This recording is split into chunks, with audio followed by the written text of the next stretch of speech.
આમ આદમી પાર્ટીના નેતા રાજુ કરપડા સામે વધુ એક ફરિયાદ દાખલ થઈ।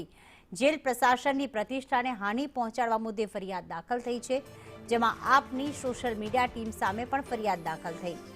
રાજુ કરપડા જેલમાં હોવાનો ફેક વિડીયો બનાવ્યો હતો અને ફેક વિડીયો બનાવી સોશિયલ મીડિયામાં વાયરલ કર્યો હતો। પોલીસ અને પબ્લિક વચ્ચે વૈમનસ્ય ફેલાવવા આ પ્રયાસ કરવામાં આવ્યો। મયુર, આ વિડીયો અંગે શું હકીકત સામે આવી છે અને હાલમાં કઈ દિશામાં તપાસ કરવામાં આવી રહી છે?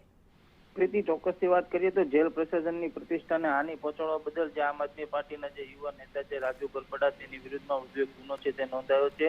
ભાવનગર જિલ્લા જેલના અધિક્ષક છે તેમણે રાજુ કરપડા અને આમ આદમી પાર્ટીના જે સોશિયલ મીડિયાની ટીમ છે તેની વિરુદ્ધ નીલમબાગ પોલીસ મથકમાં ફરિયાદ નોંધાવી છે।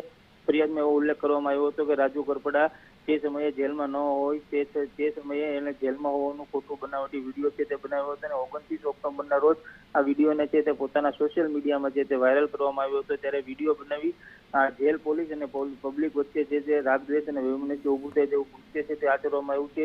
તેને લઈને જિલ્લા જેલના જે અધિક્ષક છે તેમણે નીલમબાગ પોલીસ મથકમાં ફરિયાદ નોંધાવી છે અને ફરિયાદના આધારે નીલમબાગ પોલીસે વધુ તપાસ છે તે હાથ ધરી છે। આભાર તમામ વિગતો માટે।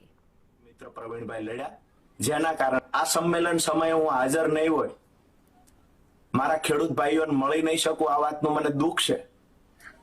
પણ ખુશી એ વાતની છે કે આજે હું જેલમાં છું તો કોના માટે છું?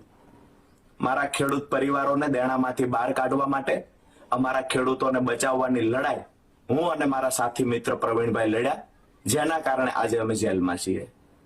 દોસ્તો, જેલમાં ગમે એટલું રહેવું પડશે, અમે રહેવા માટે તૈયાર છીએ। પણ જે બોટાદમાંથી ક્રાંતિની શરૂઆત થઈ છે, આ દરેક ઘર સુધી પહોંચાડવાની જવાબદારી આપ સૌ ખેડૂતોના માથે છે।